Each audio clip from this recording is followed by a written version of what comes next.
આજના યુગમાં લોકો પ્રાર્થના કરતા હોય તો એક જ પ્રાર્થના કરે છે કે હે ભગવાન, મારે સરકારી કચેરીનું કોઈ કામ ન પડે. છતાં પણ રાજ્યમાં કોઈ વ્યક્તિ એવી નહીં હોય કે તેને સરકારી કચેરીનું કામ ન પડતું હોય. સરકારી કચેરીના કામનું નામ પડે તો ગરીબથી માંડીને તવંગર બધા તોબા તોબા પોકારી જાય છે. સરકારી કચેરીનું કામ પડવું એટલે નોકરિયાતને સીધો નોકરીમાં દાડો પડવો. રોજિંદી કમાણી પર જીવતા ગરીબને રોજ પડે, જ્યારે તવંગરને એક દિવસ કામકાજ વગર બગડે એટલે લાખોથી લઈને કરોડો ફટકો પડે. આમ છતાં પણ સરકારી કચેરી એવી બાબત છે જેના વગર જીવનમાં ચાલે તેમ નથી. જન્મના પ્રમાણપત્રથી લઈને મરણના પ્રમાણપત્ર સુધી તેની જરૂર પડે છે. સરકારે એટલું બધું ઓનલાઈન કર્યું હોવા છતાં પણ તે હકીકત છે કે હજી પણ મોટા વર્ગને ઓનલાઈન કામ કરવાનું ફાવતું નથી. તે સરકારી કચેરીમાં ફિઝિકલ કામકાજ પર જ આધારિત છે. અહીંથી જ સૌથી મોટી તકલીફ શરૂ થાય છે. નોકરિયાતોથી લઈ રોજમદારથી કરોડપતિ સુધી બધાનો ઓફિસ ટાઈમ સવારના 10 થી 6 હોય છે અને સરકારી કચેરીનો સમય પણ આ જ હોય છે.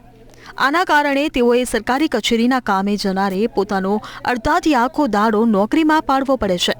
રોજમદારે તો તે જ દિવસની રોજી ગુમાવવી પડે છે. આ સમસ્યા વર્ષોથી છે અને આજે પણ છે. આ સમયે વિસાવદર વાડી કરનારા આમ આદમી પાર્ટીના ધારાસભ્ય ગોપાલ ઇટાલિયાએ સરકારને સૂચન કર્યું છે કે સમય બદલાવવાની સાથે સાથે સરકારે પણ બદલાવવું જોઈએ. એક બાજુએ બધી સગવડો ઓનલાઈન થઈ રહી છે. સરકારી કચેરીઓની ભૂમિકા વધુને વધુ સક્રિય બની રહી છે. લોકોની આવક વધી છે તો સામે અનિશ્ચિતતા પણ વધી છે. આ સંજોગોમાં સરકારી કચેરીઓનો સમય હાલમાં છે તે ઓફિસ ટાઈમ 10 થી 6 રાખવામાં આવે છે. તેની સાથે સાથે જો બપોરના 2 થી રાતના 9 વાગ્યા સુધીનો સમય રાખવામાં આવે અને આવી વધુ એક શિફ્ટ શરૂ કરવામાં આવે તો 6 વાગ્યા પછી છૂટનારા લોકો આવીને સરકારી કચેરીમાં તેમને જે કંઈ પણ કામકાજ હોય તે પૂરું કરી શકે. તેમણે જણાવ્યું હતું કે ગ્રામ પંચાયતથી લઈને તાલુકા પંચાયત, મામલતદાર કચેરી, નગરપાલિકા અને મહાનગરપાલિકાની ઝોનલ ઓફિસો તથા વીજળી વિભાગની ઓફિસોમાં પણ સમયમાં ફેરફાર કરવાનું સૂચન કર્યું છે.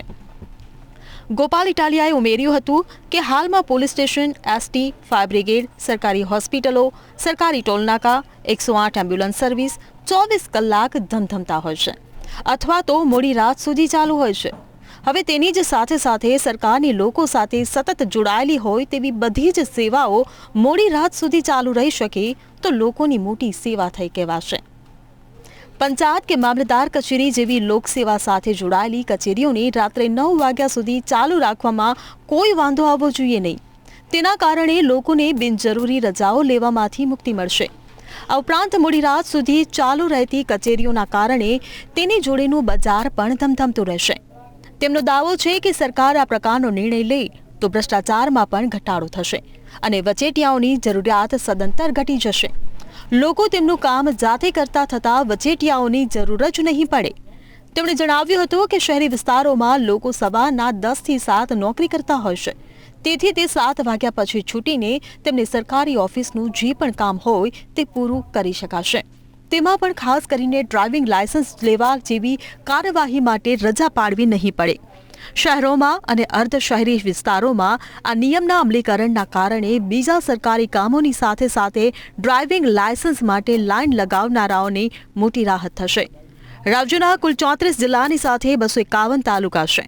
આ બધાના રહેવાસીઓને આ નિર્ણયના લીધે રાહત થશે. આટલું જ નહીં, ગ્રામીણ વિસ્તારમાં પણ ખેડૂતો આખો દિવસ ખેતીનું કામ કરતા હોય છે. તેમણે 7 થી 12ના ઉતારા જીવવા માટે આખો દિવસ બગાડીને શહેરમાં આવવું પડે છે. હવે જો રાત્રિ કચેરીનું નવું જ મોડેલ અમલમાં આવે તો પ્રજાને ખરા અર્થમાં સુશાસન મળશે. આજે રાત્રિના સમયે 12 વાગ્યા સુધી ખાણીપીણીથી લઈને કપડાની દુકાનો સુદ્ધા ચાલુ રહેવા સામાન્ય બાબત બની ગઈ છે. હવે આ બધું જ ખુલ્લું રહેતું હોય તો પછી સરકારી કચેરીઓ કેમ પાછળ રહે? તેણે પણ સમય સાથે તાલ મિલાવવી જરૂરી છે. દેશ 5Gના યુગમાં આગળ વધી રહ્યો છે ત્યારે સરકારી કચેરીઓ 2Gની માનસિકતાથી કામ કરે તે નહીં ચાલે. તેણે પણ સમય સાથે તાલ મિલાવવા પડશે. નહીં તો નોકિયા ફોનના જે હાલ થયા હતા તેવા હાલ થયા વગર નહીં રહે. બધું જ ઓનલાઈન થઈ રહ્યું છે અને પેપરલેસ થઈ રહ્યું છે તથા મિનિમમ ગવર્નમેન્ટ અને મેક્સિમમ ગવર્નન્સના સૂત્રોનો અમલ થઈ રહ્યો તો સરકારી કચેરી પણ આ જ દિશામાં આગળ ધપે તે જોવું જરૂરી છે. સરકારે આ દિશામાં કાર્યવાહી શરૂ કરવા આગળ વધવું જોઈએ.